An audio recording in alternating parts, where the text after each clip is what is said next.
I'm Mike James. This is Tech News This Week from Commando.com. And first up, we're going to tell you how not to be a victim of a new sextortion scam that's going around. Plus, everybody hates robocalls. We've got some bad news on the robocall front and some good news on how you can avoid them. Plus, tips on how to maximize your Windows 10 system and a disturbing example of how Big Brother type surveillance can go wrong. And Kim will stop by to give you some iPhone life hack tips that you're going to absolutely love. All that and more in Tech News This Week from Commando.com. Here's another scam making the rounds, and this one seems a little sleazier than normal. That's because it's a sextortion scam. Now, typically, that's when a con artist sends you an email claiming to have infected your gadget with malware and therefore is able to track your every move online. It seems like we're seeing more and more of these kinds of scams lately. Scammer goes on to claim that he or she has proof that you've been visiting porn sites, and to add insult to injury, he or she claims to have video of you watching the porn via your own webcam. The con artist then makes a demand for ransom, or they're going to share this video with everyone in your contacts list. Usually, victims are mortified at the idea of friends and family seeing a video of who knows what and end up paying the ransom. Well, check out the new version of this scam. This one includes the victim's phone number in the ransom note in an effort to make it seem more genuine. Of course, the reality is they don't have any such incriminating evidence. The scammers rummage through the dark web, stealing or purchasing lists of personal information that's been leaked in data breaches. So, how can you protect yourself against these scams? The best way is to completely ignore any threatening emails like this that you get. Do not reply to messages and definitely do not pay the ransom. Even if there is really incriminating information about you, there's no guarantee that they won't try to extort more money after you pay the original ransom. In this type of situation, the FBI says it's a bad idea to ever pay the ransom. All right, it seems like we're all dealing with spam phone calls all the time. We're talking about robocalls, and I'm sure you've received them over the years. They always happen at the worst time, like when you're just sitting down for a family dinner or going into a meeting or even talking to a friend on the phone when they interrupt. They've been such a problem in the past that the government tried to stop them by creating a do not call registry. Well, we all know that that worked really well, right? It seemed to work for a while, but things have been deteriorating over the last several years. In fact, robocalls are on the rise. According to YouMail, of course, we're about 2/3 of the way through the year, but in the month of May alone, there was over 16 billion robocalls made. That averages out to be 12 spam calls received per person per month, and I know I get a lot more than that. The FTC says that year by year, robocalls are the #1 consumer complaint. 4 million people filed complaints with the FTC in 2017, and the tactics spammers use to get you to answer the phone are getting more and more clever. One trick is to hijack or spoof someone's phone number that's on your contact list, and then they call you. It's a pretty sneaky way to do it. The FTC does have a couple of suggestions on how to handle robocalls. One, if you don't recognize an incoming number, don't answer it. I can tell you from experience, this is a great way to save a lot of time. Again, if you don't recognize a phone number, just don't pick it up. Let it go to voicemail, and if it's important, they'll leave a message. Number two, if you do answer a robocall and it's automated, do not speak or push any buttons on the phone. Hang up immediately. If you do respond, you get flagged and you are a live phone number, and it just gets worse. Finally, we do have a podcast about stopping robocalls. As a matter of fact, toward the end of the podcast, Kim's going to talk to you about an app that I use to stop robocalls called Truecaller. Go to Commando.com. On the top right, it says podcast, and then under podcasts, you can click on free podcasts, and it's a ways down, so you can push Control F and then search Robo, and it'll be right there for you. You can listen online, or you can download it right to your phone or computer. That's the Commando On Demand podcast about robocalls. Here's a disturbing story of how Big Brother is watching us, and they may be doing it illegally. Could your license plates be tracked? Well, actually, yes, they could be tracked. There are automated license plate recognition cameras mounted on street poles and police cars everywhere. They snap photos of all license plates and store them in a database to be used by law enforcement in crime-solving activities. However, and this is very important, other government agencies have been discovered tapping into that database illegally to monitor people's activity. The Sacramento County Department of Human Assistance has been going through the license plate recognition database for a couple of years now, trying to track down people who commit welfare fraud. Some welfare recipients are not at their stated addresses, therefore they use that particular tracking method to locate the offenders. Now, according to one representative, the problem is the agency has been doing this without following California law. There is no privacy policy in place and no regular audits scheduled. A civil liberties group recently called the agency out on its improper use of the database and found it to be in violation of state law. The civil liberties group said that it is disturbing because people who are not a crime suspect can be tracked simply with the license plate photos. Agents could be accessing the data for any reason, from fraud investigations to tracking their ex-spouse, without proper policies in place. So this is something to be aware of, and we'll let you know how it turns out. We've got more tech news just ahead. Right now, a quick thank you to our partners at Indeed.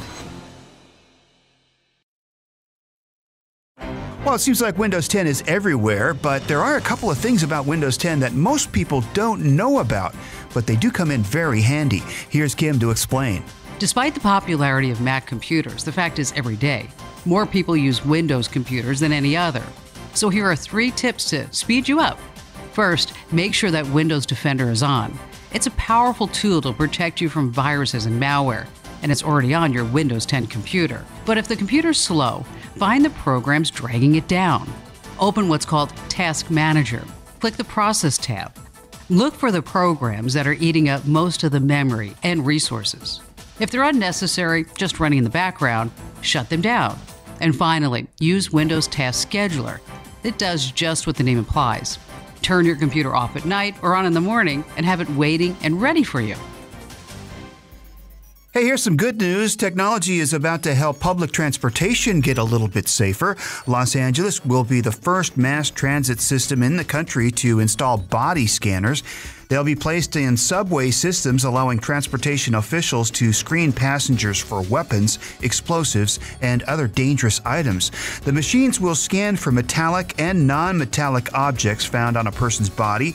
And get this, the items can be detected from up to 30 feet away. Very efficient, too. It can scan more than 2,000 passengers per hour.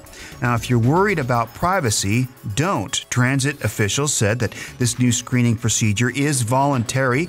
Technically, that's true, but if you choose not to be screened, then you can't ride the subway, so there is that. But in these troubling times, with potential terrorism always looming, we're almost forced to take drastic measures to deal with things like this. So the old saying, I guess, holds true: it's better to be safe than sorry. Some new things we found out about Google this week is they're getting a little bit sneaky. Google is one of the most successful tech companies in the world, but there is something wrong in the way it operates. The tech giant tracks your every move, even when you tell it not to. An AP investigation found that many Google services store your location data even after you activate privacy settings. For example, whenever you open Google Maps, you're reminded to allow location access for navigation purposes. If you agree, your location and daily movements are recorded over time, the history of which is displayed for you in Timeline on Google. Now, Google supposedly lets you pause this in a setting called Location History, presumably preventing the company from recording where you've been. But surprise, surprise, even with location history paused, some Google apps still store your time-stamped location data without asking your permission. This privacy breach impacts over 2 billion Google Android customers and hundreds of millions of iPhone users worldwide who use the Google Maps. There is a way to stop Google from saving location markers. Simply turn off a setting called Web and App Activity. For more details on how to turn this setting off, go to commander.com and search for Google is always tracking your location. Earlier, we told you about some tricks to make your Windows 10 operating system work a little bit faster. Right now, some cool ways to get the most use out of your iPhone. Here's Kim. If you're caught without your reading glasses and you're trying to make out the small print on your iPhone screen, simply take 3 fingers and tap, tap, tap anywhere on the screen. It will instantly zoom in. To go back, just use the same 3 fingers. Tap, tap, tap again. When you're in a hurry, your iPhone will charge faster in airplane mode. Wi-Fi and Bluetooth and cell service should be off. It will charge even faster if you power it down altogether while charging. And for the most iPhone security in case you lose your phone, from the settings menu, choose a 6-character passcode instead of the iPhone's standard 4 numbers. Use a combination of numbers and letters and your phone will become virtually unhackable, except to the FBI and the NSA. Well, they probably know all about you anyway.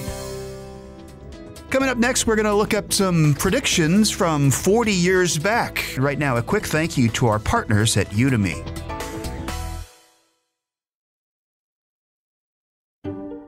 Well, it's always fun to go back and look at predictions people made about the future, now known as the present. How far off were they? Did they get it right? And why don't we all have jetpacks by now? An AP article in 1961 predicted the future of medicine 40 years into the future. Well, now it's almost 60 years into the future. How'd they do? Well, they predicted that electronics would play a huge part in the everyday medicine of the future, and that's spot on, actually. But they also said that for some reason, people would routinely take a pill and fall asleep for 36 hours, and then they wouldn't have to sleep for another week. Sounds pretty unhealthy, doesn't it? They also said we'd be able to tell the gender of an expected child by the 2nd month. We're not quite there yet. We're still lingering in the 4 or 5 months area. Another prediction, cancer would be cured. It's a shame that they were wrong about that one. But new technology is advancing. In an upcoming Commando on Demand podcast, we'll release a podcast about the latest pencil beam proton therapy for cancer. It is truly amazing, so keep an eye out for that podcast. Also among the predictions were new advances in painkillers, and they were right about that. Well, millions of American kids are headed back to school this week, and here's the best way for first responders to get vital medical information if it's ever needed, and give moms and dads some peace of mind. Here's Kim to explain. With American kids by the millions headed back to school, here's the best way for first responders to get vital medical information when it's needed, and to give moms and dads some peace of mind. If there's a medical emergency, keep vital medical information available to professionals in your kids' smartphones. Apple phones have a built-in but little-known app called Medical ID. List your emergency contacts, phone numbers, and special instructions like allergies and current medications. Set the Medical ID app to show when the iPhone screen is locked. For Samsung and all Android phones, manufacturers may include a similar app. If your phone does not have an app, there's a $4 app in the Google Play Store that's pretty good. It's called One ICE. The letters ICE stands for In Case of Emergency. So there's some safety and peace of mind for the new school year. Here's another version of ransomware that's circulating you really need to watch out for, and this one comes with a frightening twist. Cybercriminals are taking aim at victims across the globe with ransomware they've dubbed KeePass. What's different about this threat is that it gives attackers the ability to take manual control of infected systems. This allows them to launch more sophisticated attacks on impacted networks. KeePass showed up earlier this month and has already infected gadgets in more than 20 countries around the world, and there doesn't seem to be an end in sight. Victims are given 72 hours to pay a $300 ransom, or they will lose their files forever. But should the victims pay up? The FBI says absolutely not. There's no guarantee that your files will be returned to you, even if you do pay the ransom. There's no honor among thieves, and the better solution is to stop these attacks before they happen, which means having trustworthy antivirus software on all your gadgets. And don't forget to back up all your critical files on a regular basis. That way, if a criminal encrypts them, you don't have to pay the ransom. You simply reinstall your system and then put the backup files on there, and you're going to be good to go.